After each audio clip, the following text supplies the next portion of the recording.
last part of what we do. Oh, so excited. Today's word is steadfastness. Steadfastness. Let me put the right music on. Meaning steadfastness is remaining firm under pressure. Under pressure, somebody wants you to fold. Somebody wants you to go along with what they're doing. Steadfastness says it's remaining firm under pressure.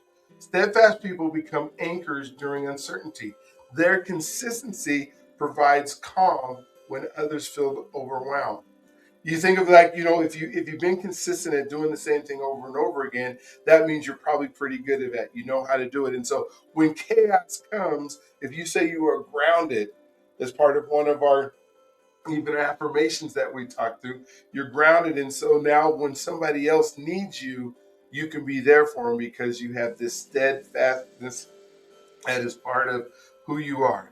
And so I've seen people panic when plans change, when something goes a little bit awry, when something, the technology doesn't work and people freak out. I've also seen leaders steady entire rooms just by staying grounded.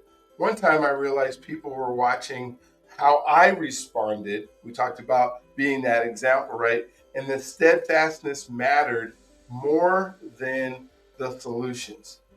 Just the fact that I was calm, that I wasn't worried. I can remember it was during like an earthquake that we had that was in California. I don't know how many years ago it was. I think almost probably 30 years ago. And I had a group of kids and I had a group of adults with me. And I had been through them before and it wasn't that big of a deal. And everybody came around and it wasn't like I was trying to find a solution.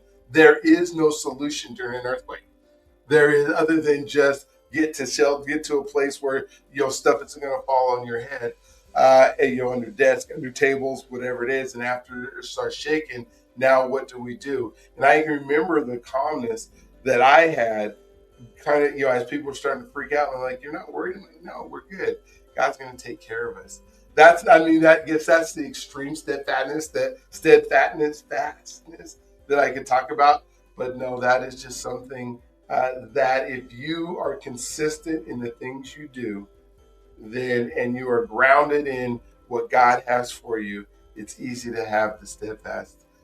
And you don't have to have a solution to everything.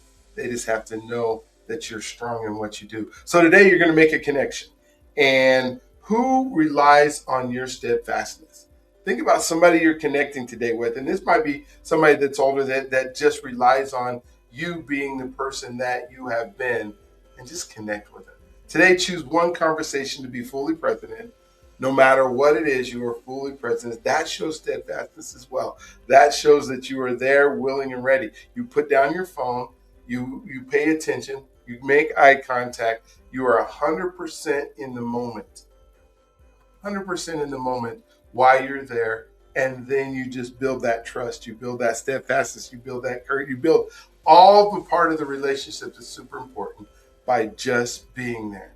So the promise that you make for yourself today, make sure, I know it doesn't matter where it was, I have a suggestion. Whatever the promise is that you make for yourself today, I just want you to make it. I want you to write it down. I want you to say it out loud. And I want you to do it before you go to bed. My thought process today and my, I guess, example or my, one that you could use to stay committed even when it's inconvenient. Today, to stay committed to whatever you said you were going to do. Say if all the promise is that I'm committed for 20 minutes to spend it with you without trying to say this is who I am or putting it back on you.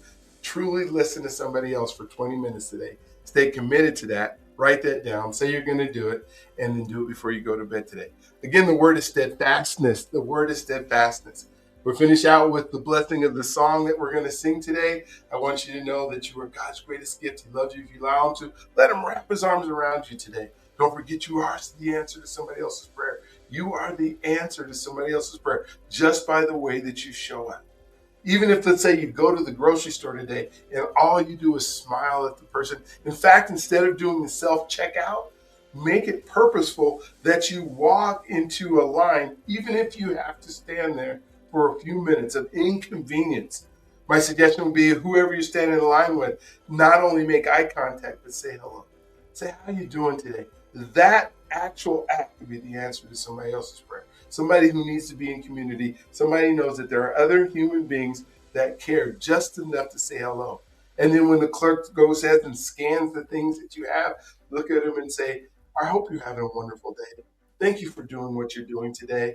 I know this is hard when you come to work every day and you do these things. And so I just appreciate that you're here for me today. Take that extra time at the supermarket today. What would that say as you were trying to be the answer to somebody else's prayer today? And then don't forget you were born for greatness. There is greatness inside you. There's greatness that God wants to have in your life. So enjoy the song today.